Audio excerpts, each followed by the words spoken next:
Hello ಸ್ನೇಹಿತರೆ, ಇಂದಿನ ವಿಡಿಯೋದಲ್ಲಿ ನಾವು ಓದಿನಲ್ಲಿ ವೈಜ್ಞಾನಿಕವಾಗಿ ಸಾಬೀತಾಗಿರುವ ಒಂದು ಅದ್ಭುತ ಫಾರ್ಮುಲಾದ ಬಗ್ಗೆ ತಿಳಿಯೋಣ. ಈ ಫಾರ್ಮುಲಾವನ್ನು ಬಳಸಿದರೆ ಒಬ್ಬ ಸಾಧಾರಣ ವಿದ್ಯಾರ್ಥಿಯೂ ಸಹ ಟಾಪರ್ ಲಿಸ್ಟ್ಗೆ ಸೇರಬಹುದು.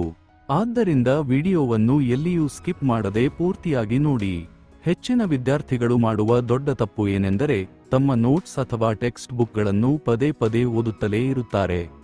ವಿಜ್ಞಾನದ ಪ್ರಕಾರ ಹೀಗೆ ಪದೇ ಪದೇ ಓದುತ್ತಾ ಕೂರುವುದು ನಿಮ್ಮ ಮೆದುಳಿಗೆ ಅಷ್ಟೊಂದು ಪರಿಣಾಮಕಾರಿಯಲ್ಲ. ಸಂಶೋಧನೆಗಳ ಪ್ರಕಾರ ವಿಷಯಗಳನ್ನು ನೆನಪಿಟ್ಟುಕೊಳ್ಳಲು ಪದೇ ಪದೇ ಓದುವುದಕ್ಕಿಂತ ರೀಡಿಂಗ್, ಓದಿದ್ದನ್ನು ನೆನಪು ಮಾಡಿಕೊಳ್ಳಲು ಪ್ರಯತ್ನಿಸುವುದು, ಆಕ್ಟಿವ್ ರೀಕಾಲ್ ಹೆಚ್ಚು ಫಲಿತಾಂಶ ನೀಡುತ್ತದೆ. ಗರಿಷ್ಠ ವಿದ್ಯಾರ್ಥಿಗಳು ಎಕ್ಸಾಮ್ ಸಮಯದಲ್ಲಿ ರಿವಿಷನ್ ಮಾಡುತ್ತಾರೆ. ಆದರೆ ನಿಜವಾದ ರಿವಿಷನ್ ಎಂದರೆ ಕೇವಲ ಪುಟಗಳನ್ನು ತಿರುಗಿಸುವುದಲ್ಲ. ನಿಮ್ಮ ಮೆಮೊರಿ ಪವರ್ ಹೆಚ್ಚಾಗಬೇಕೆಂದರೆ ಓದಿದ ವಿಷಯವನ್ನು ಮೆದುಳಿನಿಂದ ಹೊರತೆಗೆಯುವ ರಿಟ್ರೀವಲ್ ಅಭ್ಯಾಸ ಮಾಡಬೇಕು. ಇದಕ್ಕಾಗಿ ಈ ಸರಳ ಹಂತಗಳನ್ನು ಅನುಸರಿಸಿ. ಹಂತ 1, ಯಾವುದಾದರೂ ಒಂದು ಪ್ಯಾರಾಗ್ರಾಫ್ ಅಥವಾ ಟಾಪಿಕ್ ಅನ್ನು ಮೊದಲ ಬಾರಿ ಪೂರ್ತಿ ಗಮನವಿಟ್ಟು ಓದಿ. ಹಂತ 2, ಈಗ ಪುಸ್ತಕವನ್ನು ಮುಚ್ಚಿಡಿ. ಒಂದು ಖಾಲಿ ಪೇಪರ್ ತೆಗೆದುಕೊಂಡು ನಿಮಗೆ ಆ ಟಾಪಿಕ್ ಬಗ್ಗೆ ಏನೇನು ನೆನಪಿದೆಯೋ ಅದನ್ನು ಬರೆಯಿರಿ ಅಥವಾ ಕಣ್ಣು ಮುಚ್ಚಿ ಮನಸ್ಸಿನಲ್ಲೇ ನೆನಪು ಮಾಡಿಕೊಳ್ಳಿ.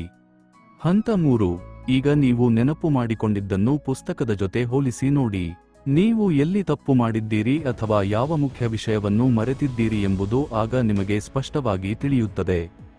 70% ವಿದ್ಯಾರ್ಥಿಗಳು ಈ ರೀತಿ ಮಾಡುವುದಿಲ್ಲ. ಅವರು ಕೇವಲ ಪದೇ ಪದೇ ಓದುತ್ತಾ ಸಮಯ ಕಳೆಯುತ್ತಾರೆ.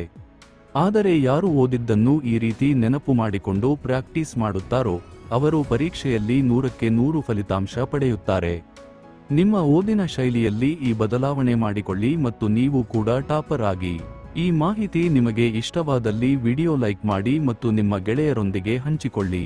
ಹೆಚ್ಚಿನ ಇಂಟರೆಸ್ಟಿಂಗ್ ವಿಡಿಯೋಗಳಿಗಾಗಿ ನಮ್ಮ ಚಾನೆಲ್ಗೆ ಸಬ್ಸ್ಕ್ರೈಬ್ ಆಗಿ. ಧನ್ಯವಾದಗಳು.